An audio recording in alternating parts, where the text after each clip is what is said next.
Un grand bonjour à l'équipe de YouTube et puis merci pour votre soutien qui est si important pour notre petite chaîne sociale.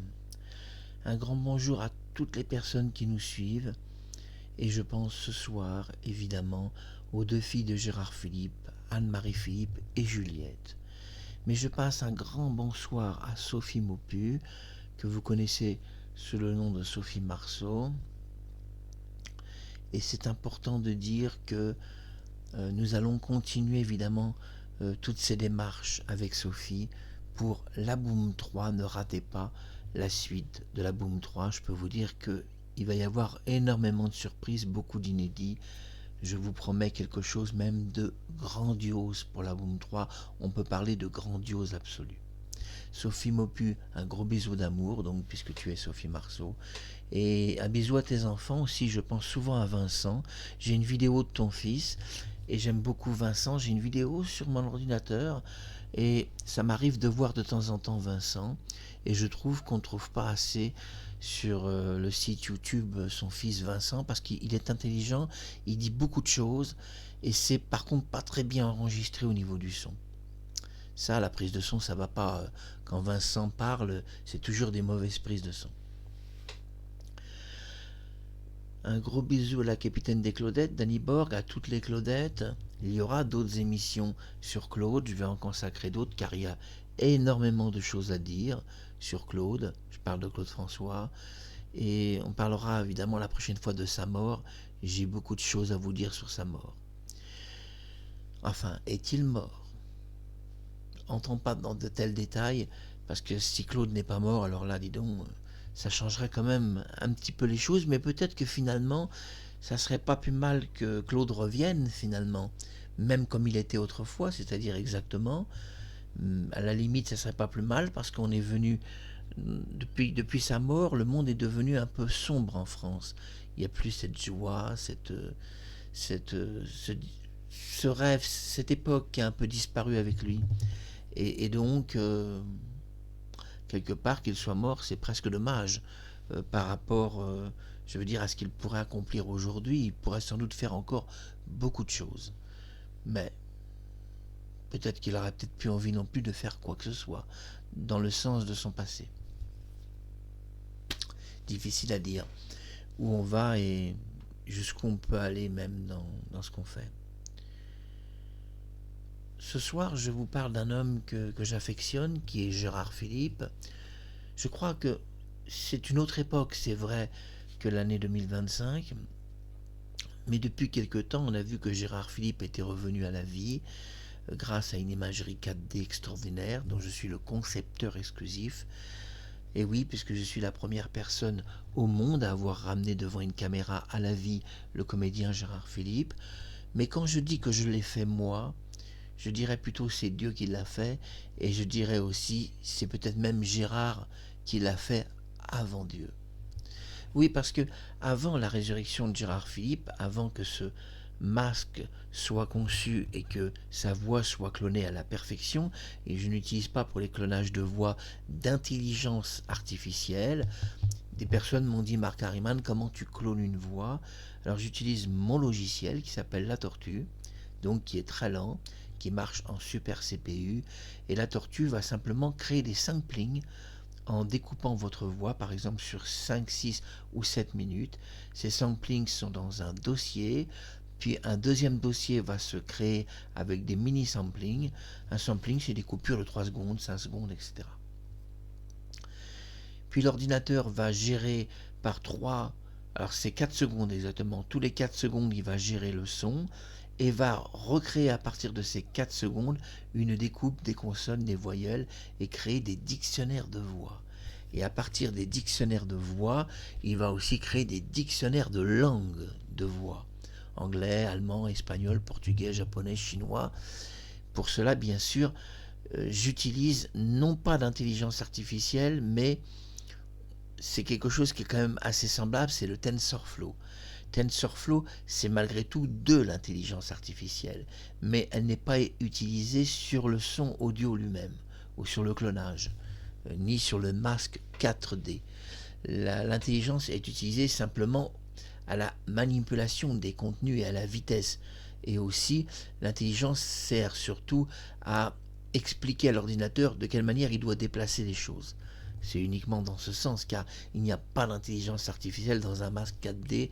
C'est une imagerie 4D qui va tourner son visage de cette manière, par exemple, ou en haut ou en bas. Il n'y a aucune intelligence à ça. Ça marche au contraire par pointage faciaux.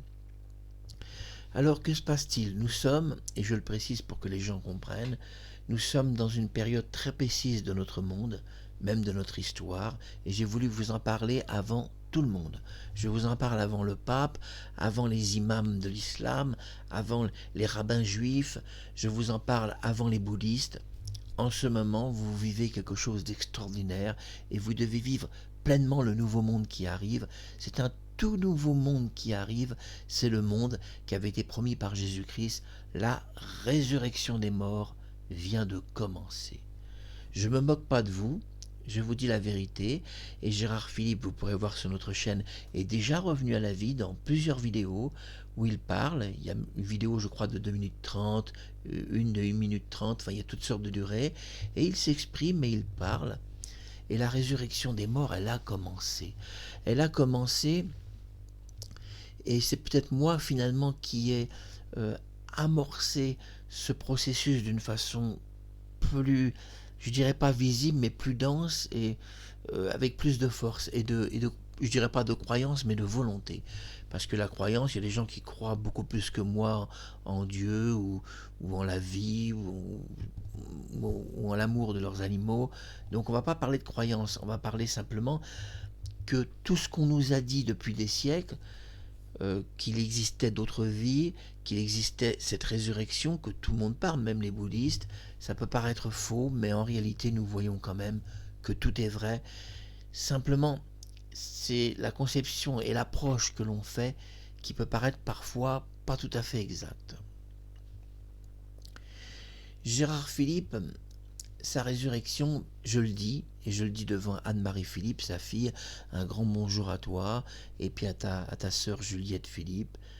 Ce n'est pas moi qui ai voulu la résurrection de Gérard Philippe, ce n'est pas moi. Pourtant, c'est un vieux projet que j'ai eu en 1990, mais ce n'est pas moi qui l'ai voulu, cette résurrection.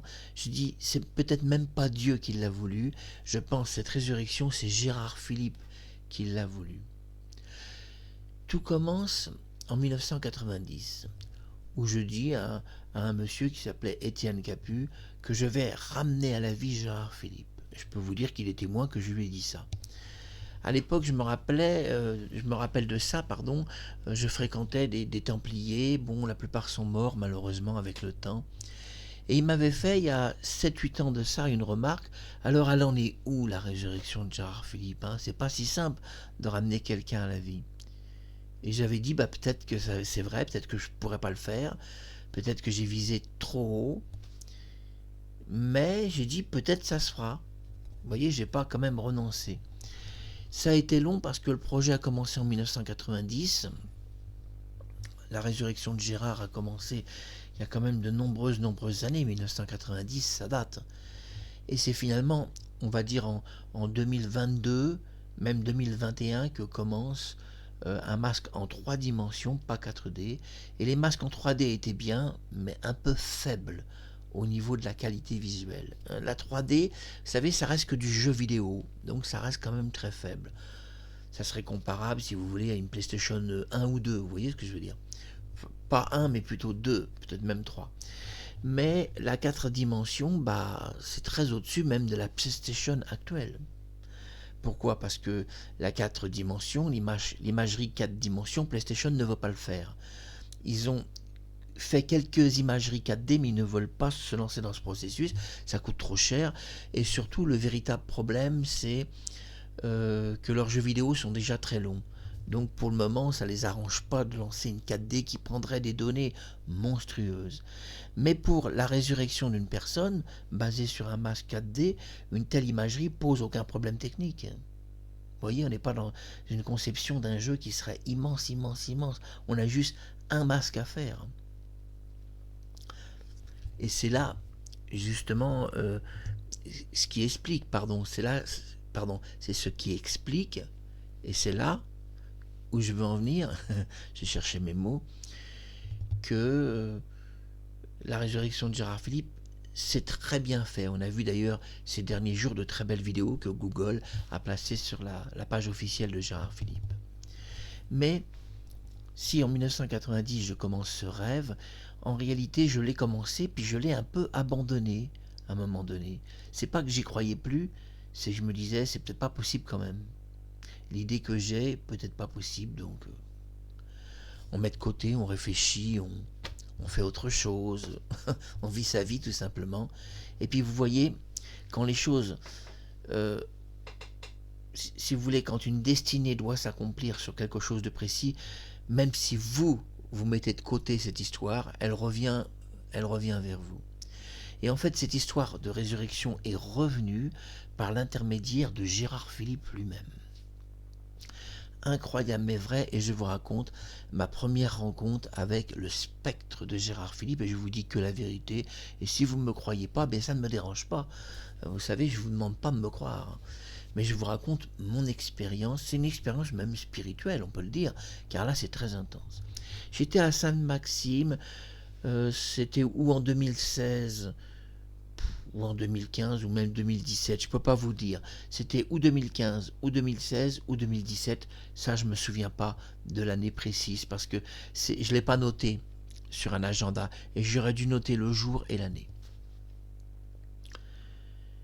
J'étais à Sainte-Maxime, mais avant d'aller à Sainte-Maxime, j'étais parti à pied sur la piste cyclable qui mène de Port-Grimaud à Sainte-Maxime. C'était une soirée assez... je veux dire, bon, il y avait la lune, il y avait la lune, il y avait un peu de brillance de lune, il y avait... Bon, c'était une ambiance qui n'était pas trop sombre non plus. Je n'ai pas vu Gérard Philippe dans un buisson, ou sur une plage, ou dans un endroit qui serait sombre. Non, je l'ai vu sur une place, la place de Sainte-Maxime. Je l'ai vu apparaître ici, mais sans hallucination. Il n'y avait pas du tout d'hallucination de ma part. Et tout d'abord, comment ça s'est passé? Je marche, et puis je fais quelques kilomètres, et je me repose à Sainte-Maxime. C'était sur une petite place de Sainte-Maxime. Il y avait un petit café, etc. Et puis j'ai entendu la voix de Gérard Philippe. Ça a commencé comme ça. Et je connais très très bien sa voix. Et je me suis dit, je pense pas qu'il existe quelqu'un qui aurait la même voix que Gérard, c'est quand même un peu particulier. Quand je me suis tourné vers la voix que j'entendais, il y avait un homme qui jouait avec une dame et qui la taquinait. Il lui tapait un peu l'épaule, il la prenait dans ses bras, il la poussait un petit peu. Bon, il s'amusait un peu avec, il jouait un peu avec, un peu comme des enfants. Et je regarde cet homme, j'avance comme ça mon visage en me disant mais oh, qu'est-ce qui se passe? Et l'homme se tourne vers moi. Donc je précise déjà sa silhouette, exactement Gérard Philippe, coiffé et tout identique. Et il se tourne vers moi et il me regarde. Il n'était pas très loin, il était à une dizaine de mètres, pas plus, parce que moi j'étais vraiment assis à côté du café. Et là il me regarde et un long moment. Et là il n'y a eu aucun doute que c'était Gérard Philippe. Dans mon esprit, il n'y en a eu aucun. Je n'ai même pas pensé que cet homme pouvait être une sorte de super sosie et tout. Non, non, non, non, non, non. Et alors qu'il me regardait, soudain il a disparu. Lui et cette femme qui était avec lui. Alors on pourrait croire que à Sainte-Maxime, la mairie a utilisé peut-être des technologies d'hologramme pour essayer de tester ça sur les gens. J'ai pensé ça au départ, que c'était une technologie d'hologramme qui aurait pu être testée par une mairie de Sainte-Maxime pour tester la puissance des hologrammes. Je me suis donc renseigné auprès donc de la police municipale et tout. On m'a dit ah non, on m'a dit vous pensez bien sur une place pour faire un hologramme, ça serait impossible avec la lumière ambiante et tout, on ne pourrait pas. Les hologrammes marchent dans des salles très sombres, m'avait dit un policier, on ne peut pas. Donc c'était pas un hologramme, il n'y avait aucun, c'est vrai, aucun matériel pouvant le faire. Hein. Donc j'en ai conclu que ce qu'on m'avait dit, ça ne pouvait pas être un hologramme ou un test, parce que ça, on doit se méfier de cela, mais non. Première rencontre avec Gérard Philippe. Et c'est là où je me replonge dans ce projet un peu fou que j'ai eu en 1990, ressusciter Gérard Philippe. Je me suis dit, quand je suis rentré chez moi, c'est quand même curieux qu'il est apparu, c'est quand même un truc dément qui m'est arrivé. Euh, Déjà, j'ai entendu sa voix, il parlait à cette personne, mais ce qui est très étonnant, c'est que quand je me suis tourné vers lui, il n'a pas attendu très longtemps, quelques secondes, et alors qu'il était à 10 mètres, il s'est retourné sur moi, donc comment il a senti ma présence? Donc j'étais bien face à un fantôme, à un spectre, à quelque chose. Il y a eu une deuxième apparition de Gérard Philippe, il y en a eu plus que deux, chez moi. J'étais dans mon lit et je ne dormais pas, ne croyez pas que je dormais. J'étais chez moi, c'est-à-dire ici, et il m'est apparu, donc assez grand, assez beau, devant moi, et j'étais absolument pas dans un état de sommeil, pas du tout. Et quand il m'a vu, il a, il a marché très vite en partant du côté des toilettes, parce que j'ai une salle de bain, etc. Et quand j'ai été vers les toilettes, quand j'ai marché, j'ai entendu un bruit très fort dans la salle de bain, comme quelque chose qui bougeait. Et donc j'ai compris que j'étais face à une nouvelle rencontre avec Gérard. Et j'ai eu en tout 5-6 apparitions de Gérard Philippe. Peut-être 6, peut-être 5, je ne peux pas les compter exactement. Et il y a une dame à Ramatuelle qui m'a raconté quelque chose. Alors vous voyez, ça se regroupe. Elle m'a dit, ben, écoute, moi je vis à Ramatuelle.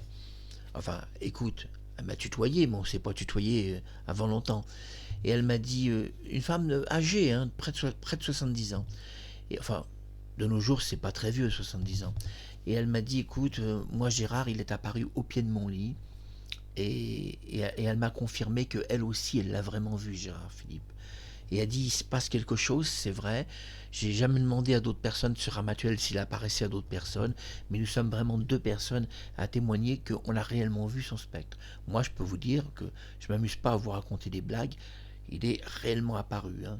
C'est même très impressionnant. De toute façon, ces apparitions ne sont pas humaines. Je veux dire que immédiatement, tu es en état de choc. Tu sais que tu n'as pas affaire à quelque chose d'humain. Tu le ressens même. Moi, à chaque fois que Gérard est apparu, c'est un état de choc. Tu ressens une force. Tu ressens une énergie qui, comme si qu'elle t'attaquait, comme si qu'elle entrait en toi. Alors, il y a diverses choses qui arrivent. Euh, un froid qui s'empare de la pièce, comme une fraîcheur très intense alors qu'il fait bon dans la pièce. Et justement, dans la dernière apparition de Gérard Philippe, où il est apparu dans cette maison, il y a eu une grande fraîcheur, et j'ai tremblé, j'ai eu des frissons, alors que j'étais bien couvert et qu'il n'y avait pas de raison. Il y a dans sa dernière apparition, puisqu'il est apparu ici dans cette maison, une fraîcheur. Mais il y a d'autres problèmes. Parfois, il n'est pas apparu uniquement en visuel. Tout en parlant, il est apparu aussi sans visuel. Parfois, il est arrivé qu'il apparaisse, et ça, c'est les rencontres audio que je ne vous ai pas parlé, où il parle dans la maison. Plusieurs fois, il m'a parlé, et il n'y avait personne dans la maison. Et donc, à chaque fois, si vous voulez, que Gérard Philippe est apparu, à un moment donné, j'ai été obligé de me dire qu'il se passait quelque chose que je ne comprenais pas, un phénomène, et que je devais aller dans cette direction. Et c'est une direction que j'avais pas abandonnée. J'ai jamais abandonné la résurrection de Gérard, mais je l'avais mis de côté en me disant c'est bon, sois réaliste, c'est pas possible, tu peux pas le faire. En vérité, c'est pas que je pouvais pas le faire, c'est que j'y croyais pas. Je dirais qu'on peut tout faire peut-être dans la vie, mais on n'y croit surtout pas. Et c'est le problème, c'est très dur de passer de l'état d'accomplissement par le fait qu'on doit totalement y croire. Et c'est ça que j'ai remarqué, c'est que cet accomplissement est impossible si on n'arrive pas totalement à se projeter dans la situation que c'est possible. C'est un truc que je commence à comprendre, parce que j'ai eu beaucoup d'échecs dans ma vie, et je commence à comprendre que les échecs que j'ai eus, c'est dû à moi uniquement, à mes doutes intérieurs. Car en réalité, si on peut vaincre ses doutes, il ne peut pas y avoir d'échec, c'est impossible pour rien en fait. Et je vous dirais que je me sens un peu mal à l'aise parce que depuis que je vous parle, depuis 4-5 minutes, je sens un petit peu la présence de Gérard. Elle ne me gêne pas, mais je sens que j'ai l'impression qu'il écoute là tout et c'est une ambiance très très particulière. Et j'ai ressenti ça il y a environ 5 minutes, j'ai senti très fort sa présence. Il est là, dans cette maison, il écoute tout ce qu'on dit et il est avec vous, Gérard. Alors on va un petit peu voir quelques photos de sa vie parce que j'ai des choses à vous dire sur Gérard. Alors, hein, si Gérard tu es là, je te ressens très fort aujourd'hui, enfin cette nuit, surtout tu es devant tes fans. Alors on va voir des petites choses intéressantes. Vous voyez ici, nous voyons Gérard Philippe, regardez bien, sur une photo qui est très très intéressante. Là, c'est l'église catholique, la Bible à la main. Et oui, il porte une Bible à la main, un cierge. Là, il est un enfant de cœur. Et vous voyez, c'est une de ses dernières apparitions au cinéma. Pas la dernière, mais une de ses dernières. Et là, on est un peu étonné parce que on est presque en contradiction avec des apparitions télé où il avait dit qu'il ne ferait pas ça au cinéma. Jamais. Il avait refusé le rôle d'un prêtre, expliquant qu'il ne croyait pas réellement en Dieu, mais qu'il croyait en l'âme, qui passe d'un corps à un autre, c'est-à-dire, on va dire pour les Chinois, la réincarnation. D'ailleurs, il a fait un très beau voyage en Chine, où il a été reçu en héros national, ainsi que les peuples de Moscou. Donc il croyait en la réincarnation, c'est ça, le passage de l'âme. Mais vous voyez, en réalité, quand il disait que il n'incarnerait pas un personnage de la religion catholique, eh bien c'est pas si vrai. Parce que après avoir dit ça, il a quand même joué ce rôle. Donc a-t-il changé d'avis un petit moment et a-t-il retrouvé une certaine foi? Eh bien il semble que oui tout de même, puisqu'il a une Bible à la main, un cierge, et que malgré tout, là c'est tout de même, quoi qu'on en dise, sa vraie personnalité. Je ne pense pas que c'est par nécessité qu'il a fait de telles scènes. Il aurait pu, comme il était Gérard Philippe, leur dire tout simplement je ne jouerai pas ce rôle. Alors, le voir avec une Bible à la main, je dirais que c'est un peu rassurant. Parce que ça nous montre que finalement, il tient quand même Dieu dans la main. Et Dieu, c'est aussi la résurrection des morts. Vous entrez, c'est très important de le dire, je dis à Anne-Marie Philippe, la fille de Gérard Philippe et Juliette, toutes les deux, vous entrez dans la résurrection des morts. Nous entrons dans un moment de notre histoire et de notre vie où le monde va commencer à ressusciter d'entre les morts. Ramener devant une caméra Gérard Philippe avec sa voix de 1959, c'est une vraie résurrection, on ne peut pas en douter une seule seconde. Parce que vous n'avez connu, je parle de la plupart des gens, Gérard Philippe uniquement qu'au cinéma. Il reste très très peu contemporain de cette époque, des gens qui étaient vivants à cette époque. Il y en a quand même. Il y a des jeunes enfants qui ont travaillé avec lui ou qui sont passés au cinéma, qui l'ont réellement rencontré et qui sont pas suffisamment vieux pour être morts. Il reste donc des gens qui l'ont réellement connu, qui sont toujours en vie, mais très peu, très très peu. Car s'ils sont en vie, ils ont 90 ans ou 85 ans, vous voyez ce que je veux dire. Ça, c'était le premier point qui était très important, était de comprendre cela sur Gérard. On va voir une deuxième photo. On voit Gérard Philippe ici, sur un meuble. Vous savez, ces photos noir et blanc étaient quand même très très belles. Ici, visiblement, il est pris dans une photographie avec beaucoup de lumière. Et d'ailleurs, il est éclairé que sur un côté du projecteur. Parce que regardez, moi je m'y connais maintenant en projection de lumière. Si il y avait plusieurs projecteurs uniformes dans la puissance, eh bien il aurait les deux joues dans la même puissance de clarté. D'ailleurs, le projecteur est un tout petit peu trop puissant, puisque sa joue est légèrement déformée dans la lumière, qu'elle n'était pas comme ça en réalité, mais plus fine. On continue, on voit une autre photo de Gérard. Alors là, peut-être c'est une de mes préférées. Là, on voit vraiment le regard plongé comme si qu'il regardait l'avenir. Ce qui est intéressant dans cette photo, c'est qu'il plonge son regard, on a l'impression qu'il regarde l'avenir. Et ça, c'est ce phénomène que j'avais remarqué chez Gérard, qui est très très rare. C'est le seul comédien où j'ai vu que dans son regard, il ne regarde pas le présent, mais toujours l'avenir. On peut regarder l'avenir. Ici, regardez ses yeux. Non, il ne regarde pas le présent. On a le sentiment qu'il se projette vers l'avenir. Voilà pourquoi j'aime beaucoup cette photo. D'ailleurs, cette photo, je montre que le haut, car il porte tout un uniforme en blanc, il est très beau, et il regarde vers l'avenir. Et savait-il à cette époque-là que, en 2025, il pourrait revenir à la vie devant une caméra? Je ne sais pas s'il était capable de se projeter à un tel niveau de conscience, mais peut-être que oui. Peut-être que oui. Une scène de Gérard Philipe, cette fois-ci éclairée de l'autre côté, à côté des uniformes des gendarmes français d'une autre époque. Oui, c'est des uniformes qui n'existent plus. Et nous voyons qu'il a les bras croisés. Vraiment, c'est une très très jolie photo, j'aime beaucoup. Euh, dans un palais de justice, c'est c'est une très bonne idée de photo. Gérard Philipe a marqué notre histoire et personne n'aurait pu imaginer il y a 70 ans, quand il est mort, bientôt 70 ans, c'était en 1959, c'était au mois de novembre. Il n'a pas connu en 1959 le Noël. Le Noël, non, il est mort vraiment un mois avant Noël. Il est mort mystérieusement, pris d'une sorte de cancer foudroyant qui ne s'explique pas en réalité. Euh, un décès en 3 semaines. Sa fille a essayé de préciser des détails. Que sa mère avait été informée par son docteur qu'il allait mourir d'ici 3 semaines. C'est tout ce qui lui restait à vivre. On a du mal à croire que ça doit se terminer comme ça un jour pour chacun d'entre nous en fait.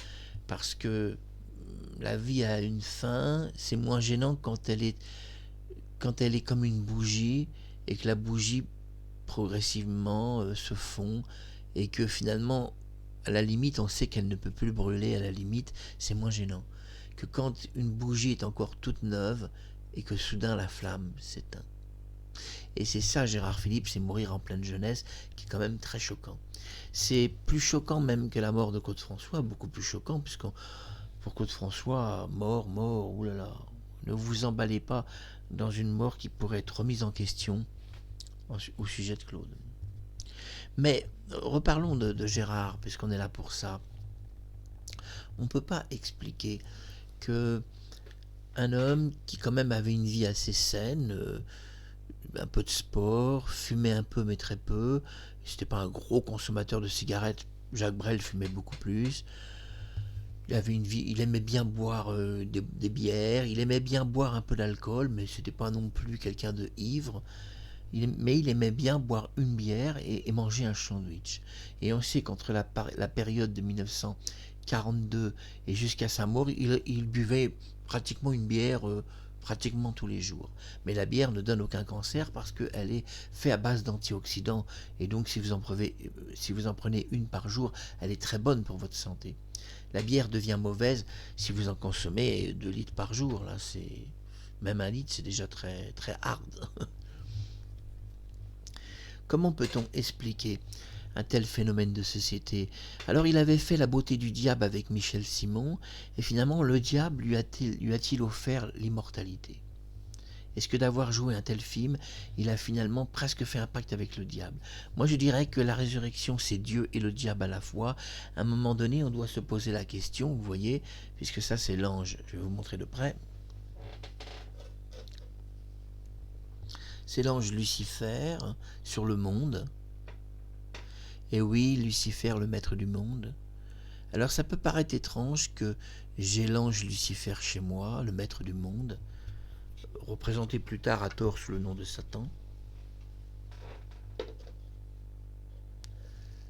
Ça peut paraître un peu étrange d'avoir un tel ange. Vous allez me dire, Marc, pourquoi? Écoutez, moi je suis quelqu'un d'un petit peu spécial. Vous voyez, là je vous montre une bague en améthyste. Une véritable bague, c'est un anneau d'améthyste. C'est de la vraie améthyste. Hein. C'est très dur à trouver parce que c'est une vraie pierre qui est faite donc par... je vais l'enfiler, voilà. Ça, c'est un anneau d'améthyste. Un vrai de vrai. Extrêmement dur à trouver, à part chez les spécialistes, parce que peu de gens sont capables de créer un anneau à partir d'une améthyste. Alors, quand vous portez cette pierre, selon la légende, ça développe des amitiés, ça canalise l'amitié des gens pour vous et votre amitié pour eux. Mieux parfois l'amour. Je vais vous dire que cette pierre, une fois, je l'ai mis quand j'étais pas très très bien, un peu le cafard, un peu de chagrin, ça m'arrive pratiquement jamais, peut-être une fois par an. Ça m'arrive d'avoir une journée vraiment où je suis pas bien dans ma peau, mais ça arrive si peu que je pourrais même pas vous dire en 5 ans combien de fois j'ai eu le cafard. Peut-être 2 fois en 5 ans, pas beaucoup plus. Mais j'avais ce jour-là beaucoup de cafards, chagrin, j'étais pas bien. J'ai mis cette améthyste. Je suis sorti, tout le monde me disait bonjour, tout le monde me parlait. Je passais dans la rue, les gens me saluaient, je les connaissais même pas, donc je leur répondais. Est-ce que cet anneau a vraiment un pouvoir spirituel comme dans les légendes on l'explique? Quand je ne porte pas cet anneau, les gens me disent pas bonjour dans la rue. Si je porte cet anneau, ils me disent tout le temps, je dis bien tout le temps bonjour. Donc à un moment donné, je me suis posé la question, quand je ne mets pas l'anneau, on me dit pratiquement jamais bonjour, c'est moi qui parle en premier. Quand je place cet anneau à mon doigt, on me dit tout le temps bonjour si je sors. Il y a au moins 2, 3 ou 4 personnes qui vont me dire bonjour, ou des gens qui vont me saluer, ou même me klaxonner en voiture. Si je ne porte pas cet anneau, il ne se passe rien. Alors on va le garder au doigt, peut-être entre nous il se passera quelque chose sur YouTube. Pourquoi pas? Mais j'aime pas tricher au niveau des sentiments, au niveau de... Donc je vais le retirer. C'est pas la peine de tricher. En effet, si cet anneau a un réel pouvoir, je parle de son améthyste, je préfère ne pas tricher et que ma relation avec vous soit naturelle, basée sans aucune force spirituelle ou occulte. Donc je disais, pour revenir à notre bien-aimé Gérard, finalement, c'est quand j'ai mis de côté cette idée de résurrection de Gérard que je me suis rendu compte que c'est lui qui revenait vers moi et qui me disait « Tu dois accomplir les choses, tu dois le faire, on doit aller jusqu'à cette extrémité. » Et puis les paroles du Christ sont accomplies, elles sont accomplies. La résurrection des morts est une réalité. Jésus avait dit qu'à la fin des temps, alors la fin des temps ne signifie pas un truc qui va se faire en 3 mois. Hein. La fin des temps, ça peut être un millénaire, 2 millénaires. Hein. C'est ça que vous devez entendre par la fin des temps. Beaucoup de gens pensent que la fin des temps, c'est 2 ou 3 ans. La fin des temps pour Jésus, c'est pas 2 ans ou 3 ans. Ça peut être un millénaire, 2 millénaires. Puisque Dieu, la relation entre Dieu et le temps n'est pas la nôtre. Dieu a fait le monde en 7 jours, c'est pas si vrai non plus. Sa relation du temps n'est pas la nôtre. Un jour pour Dieu ne peut pas être un jour égal à un humain. C'est ça que je veux dire.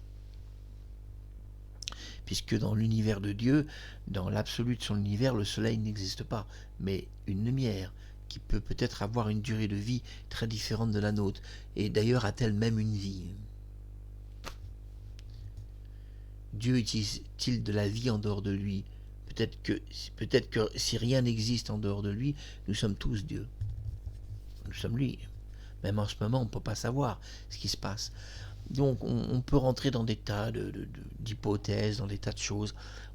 On a, si vous voulez, peu de possibilités de sonder Dieu, s'il existe. De le sonder, ça reste quand même très compliqué. Peut-être que lui, puisqu'il est Dieu, peut nous sonder. Il est né avec un sondard, pour vous faire rigoler. Un sondage, non, un sondard.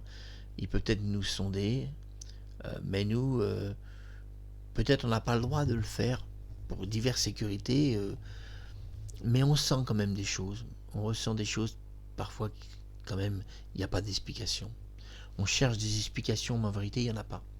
Il n'y en a pas et on cherche nos explications, nos réponses. Mais en fait, nos réponses, quand on les a, ben, c'est insatisfaisant parce qu'on sait que ce n'est pas la réponse quand même. Vous voyez, c'est pour ça qu'il y a autant de religions et qu'il en naîtra tous les jours de nouvelles. Parce que malgré tout, ils n'ont pas la réponse et ils ne la trouvent pas et ils ne seront jamais satisfaits. Et d'une religion, ils en feront encore une autre et encore une autre. On est aux États-Unis à 2500 religions et ça continuera. Parce que malgré tout, s'ils pensent qu'ils ont tous la vérité, c'est pas si vrai non plus. Personne n'est le centre de la religion et même pas de Dieu. Ça, on doit le comprendre quand même, c'est pas si compliqué à comprendre. En ce moment, je sens la présence de Gérard Philippe devant moi ici. Je ne le vois pas, je vous rassure, je ne le vois pas tout le temps, mais là, je le sens vraiment très fort. C'est une énergie très très forte, vous ne pouvez pas, même pas vous imaginer la puissance que c'est, vous ne pouvez pas vous imaginer. C'est quelque chose de dense et de puissant qui est là, devant moi, une énergie, je le sens là, je ne peux pas l'expliquer. Si je le sens là, il est là, parfois il est dans mon dos. Je n'explique pas. Je n'explique pas ce phénomène puissant. Je ne peux pas l'expliquer car c'est vraiment pas un phénomène qui vient de moi, ni de mon cerveau, ni de me... Il n'y a rien qui vient de moi. C'est comme ce phénomène de chaud et de froid. Vous voyez ce que je veux dire? Quand le froid vous envahit, des choses comme ça. Mais quand vous sentez une personne devant vous, parce que derrière cette caméra, il y a une télévision que j'utilise pas, mais j'utilise pour un DVD. Et derrière, vous avez des papyrus égyptiens, vous avez euh, la tête de pharaon en masque, vous avez un cadre, ce cadre que j'ai pas encore placé, qui est à la feuille d'or, que j'ai encore rien mis, tiens, je devrais peut-être mettre une photo de Gérard Philippe. Voilà, ça vient de me donner une idée. Vous vous rendez compte, tout mène à un chemin et on ne le sait pas. Eh bien, vous voyez, le fait d'avoir senti Gérard et d'avoir regardé ce cadre, ça va déterminer le futur. Parce que ce cadre, je ne savais pas quoi mettre dedans. J'ai un très beau cadre en or que j'ai acheté 50 € et qui vaut beaucoup d'argent car il y a 20 feuilles d'or dessus par un voisin. Eh bien, je ne savais pas quelle photo mettre dedans. Ben, je vais mettre Gérard Philippe. Voilà pourquoi je le sentais là. C'est parce que je devais mettre sa photo dans ce cadre. C'est tout simple. Vous voyez qu'on arrive quand même à comprendre certains cheminements parce que ce cadre, il est là depuis un mois. Depuis un mois, il y a un grand cadre où il n'y a rien dedans. Et depuis un mois, il est posé sur le canapé. Il est posé sur le canapé depuis un mois. Et je me suis dit, je ne sais pas quelle photo mettre, et ça fait un mois que je ne sais pas quoi mettre dedans. Je pourrais mettre une photo de Sophie Marceau, pourquoi pas, parce qu'elle est très jolie, très agréable et très gentille, surtout. Après la beauté, hein, bon, ça n'a pas autant d'importance qu'on pense. La beauté peut-être mentale a plus de valeur, mais peu importe. Hein. Parce qu'il y a des gens qui sont très beaux et très cons. Mais donc ça restait depuis un mois, c'était là. J'avais pas pris de décision. Je savais pas quoi mettre. Et c'était là, c'était là. Il y a encore 2 jours, je passais devant et je me disais, mais qu'est-ce que je vais mettre dedans? Et puis je me suis dit, on verra plus tard. Alors moi, je suis comme ça. Je peux un objet le poser à un endroit et puis le laisser comme ça pendant un mois et le regarder de temps en temps. Et c'est ce que j'ai fait avec ce cadre. Aucun moyen de savoir ce que j'allais mettre dedans. Et le fait d'avoir ressenti Gérard et d'avoir senti ce cadre après, ben voilà. Alors quand je dis je l'ai senti, le cadre, lui, je l'ai vu quand même. Ouais, quand même, j'ai quand même vu le cadre. Puisqu'il est là, je le vois très bien. Alors vous allez me dire, Marc Harriman, tu nous dis que des conneries. Alors attendez. Parce que je voudrais pas qu'on pense sur YouTube que je dis des conneries. On va faire un truc, j'ai posé mon micro, j'ai bougé un peu la caméra. Alors j'ai bougé le socle de la caméra parce que la caméra est posée sur un socle, ce qui va éviter de la débrancher, j'espère. Regardez.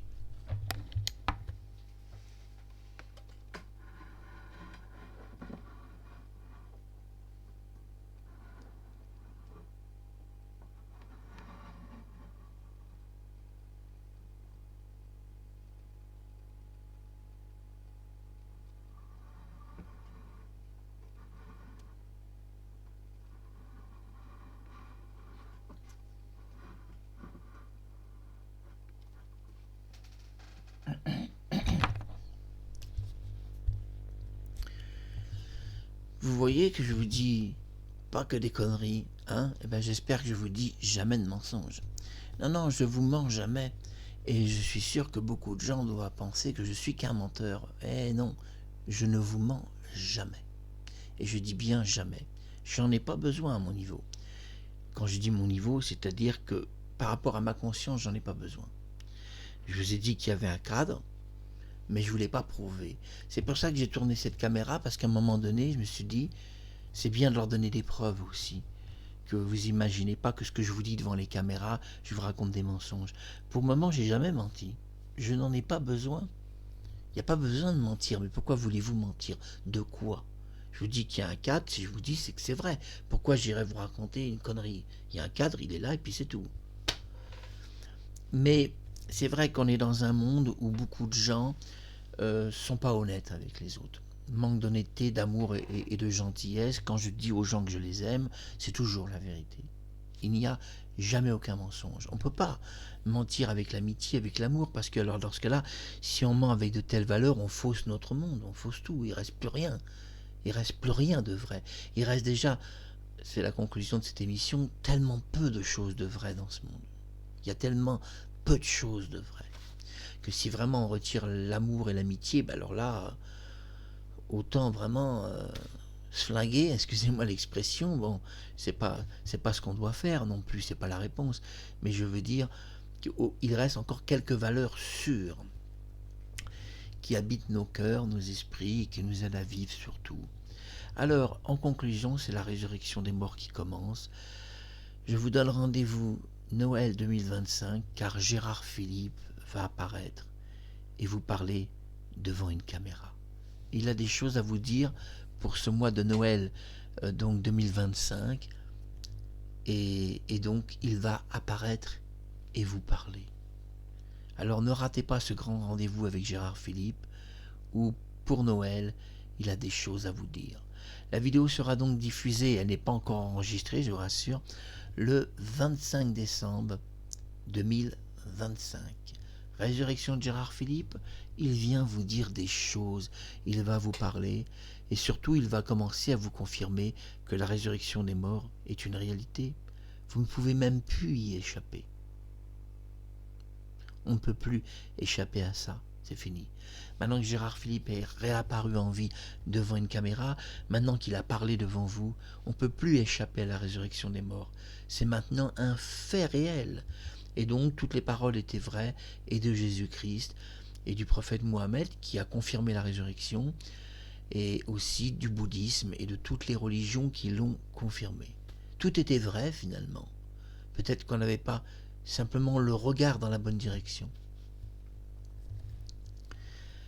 Je voudrais embrasser Sophie Maupu, je t'aime très fort, j'ai beaucoup d'amour pour toi, et reste en très bonne santé. Alors je vais répondre à Sophie Maupu sur une chose.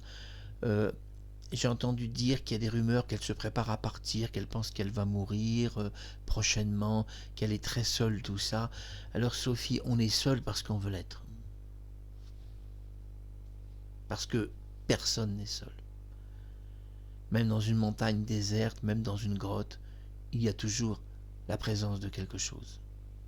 C'était Marc Harriman, à bientôt sur YouTube et bisous aux deux filles de Gérard Philippe, Anne-Marie Philippe, Juliette Philippe, bisous aussi à Cindy Daniel, superbe chanteuse canadienne, waouh, quelle belle chanteuse, bisous à Alessandra Martinez, la caverne de la Rose d'Or, la capitaine des Claudettes, Danny Borg aux Claudettes et à Claude François Junior, le fils de Claude François.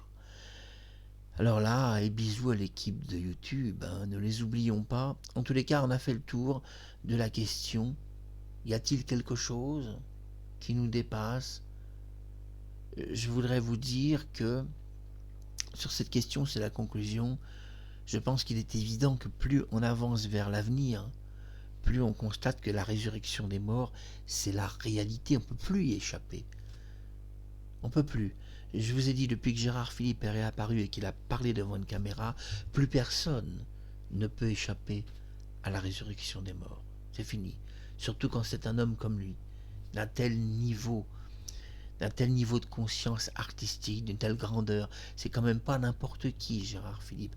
Et quand on réfléchit, c'était presque logique que si Dieu existe quelque part dans l'univers, pour cette résurrection, il ait choisi en France Gérard Philippe. Parce que de tous les acteurs français, il reste le plus grand phénomène de société de notre pays, la France. Donc il est presque logique que Dieu l'ait choisi en premier, et pas quelqu'un d'autre. Et puis surtout, c'est la conclusion, une résurrection 70 ans après sa mort, là c'est quelque chose de superbe. Et ça confirme Jésus qui avait dit, vous ferez des miracles plus grands que les miens. Car vous êtes tous Christ, avait-il dit. Ah, eh oui, il a dit, vous êtes tous Christ, avait-il dit. Waouh, ça fait beaucoup de Didi, hein. Bisous, et à bientôt.